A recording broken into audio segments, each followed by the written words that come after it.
500 million people, one nature series, 1 in 8 humans on the entire planet. That number isn't a marketing figure.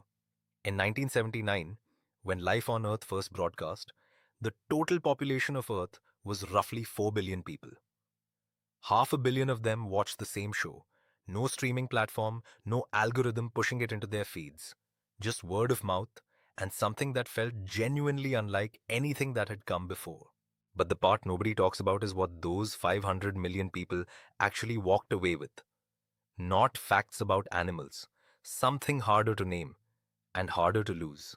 In the next few minutes, you'll see how one man with a camera built a monument that outlasted every award, every accolade, and every headline, including the one about turning 100. Production on Life on Earth began in 1976. The brief was staggering by any standard. Film across 40 countries, travel over 1 million miles, document more than 600 species, all to answer a question most people had never thought to ask out loud. How did all of this get here? The series broadcast in 1979. Within weeks, 500 million people had watched it. What made it different wasn't just the footage. It was the framing. Attenborough didn't present nature as a spectacle to be admired from a safe distance. He presented it as a connected story. 3.8 billion years in the telling, with every creature on screen playing a role in a plot that included the viewer. Audiences had never been made to feel like part of the natural world before. After 1979, it was hard to feel separate from it. To understand why Life on Earth landed the way it did, you have to understand what wildlife filmmaking looked like before it. The dominant mode was the exotic, rare animals in distant places, observed from a remove. The implicit message was distance between the viewer and the creature, between civilization and wilderness, between us and everything else. Attenborough broke that frame, and nowhere more completely than in a single scene filmed in Rwanda. Filming for the series, he found himself sitting among a group of mountain gorillas. The gorillas, curious and unhurried, began to interact with him. A juvenile reached out and touched him. He sat still. The troop moved around him like he belonged there. It lasted only a few minutes on screen. Decades later, people still describe watching it as the moment they understood, not intellectually but viscerally, that the distance between humans and other animals is smaller than we'd been taught to believe. That scene changed what nature documentary filmmaking was for.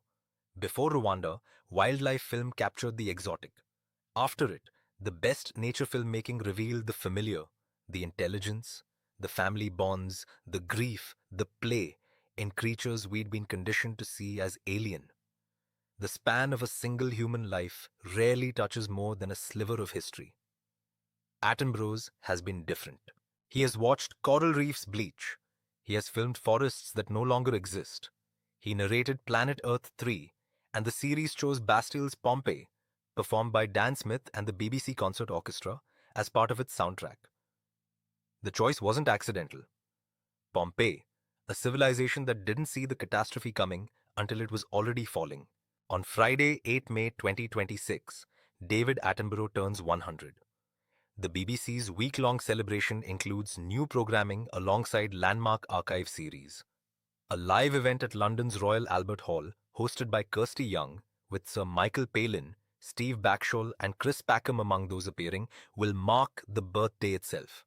Dan Smith will perform Pompeii live with the BBC Concert Orchestra, bringing that Planet Earth 3 moment into a room full of people who felt it.